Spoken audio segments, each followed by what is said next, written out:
Hi everyone, and welcome to part 4 in this beginner watercolor series. In this lesson we're going to paint this camel at sunset.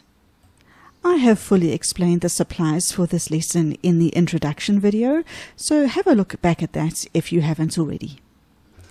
I'm going to spray my paints with my water spray bottle in order to activate them and have them ready to use.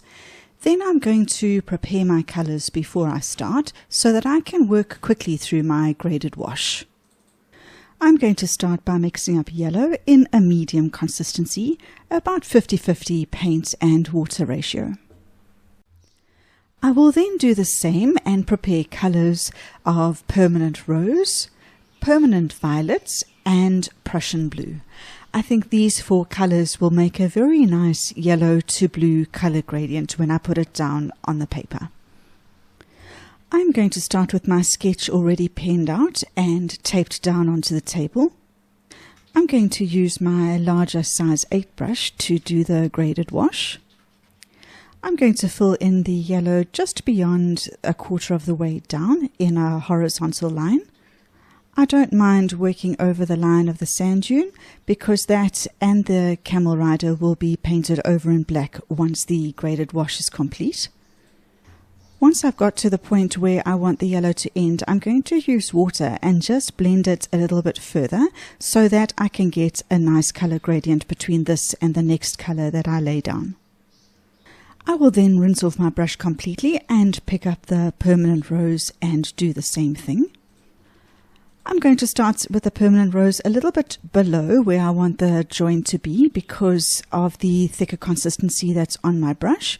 Once I've got that color down, I will then work my way upwards to try and get a nice blend between the two. There is a bit of a solid line between the 2 colors at the moment. I'm aware of that and I'll come back later and do a bit more blending. But the important thing at this stage is not to overwork it and get too much of a mix at the join between the 2 colors. My colors are still wet, and as long as they are, I am going to be able to come back and do some more blending a little bit later. I will rinse off my brush again and then do the same thing with a gradient into the permanent violet, and then I will go straight into the blend into Prussian blue. Now I want to work on smoothing that color gradient, so I'm going to rinse off my brush and then just have it damp but not wet, and then I'm going to grade the color from the bottom upward to get a more gradual change from one color to the next.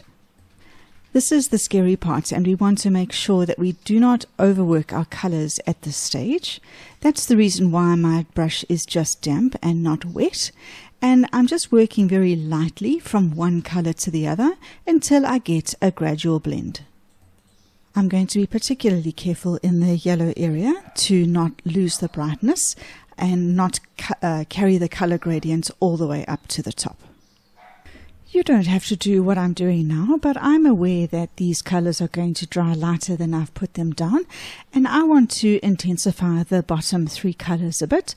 So whilst this is still wet and I've still got time that I can add some color in, I'm just going to intensify the bottom 3, but I'm not going to touch the yellow.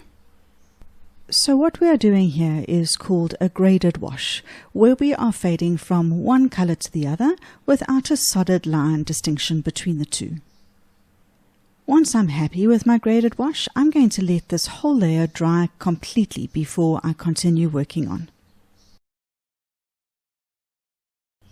My graded wash is completely dry now, and so the stressful part is over and the fun part can begin.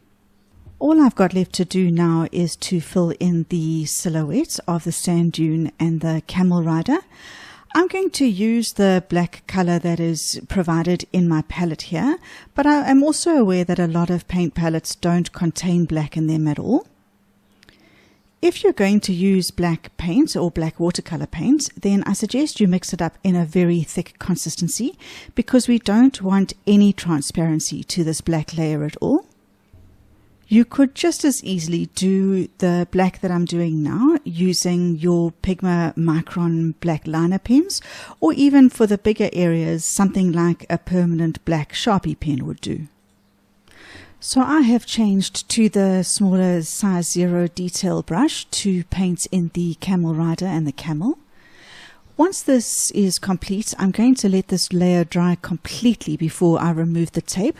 I don't want to run any risk of smudging any black anywhere else on the painting. And there's the final sketch after letting it dry and removing the tape. Thank you for joining me, and I will see you in Lesson 5.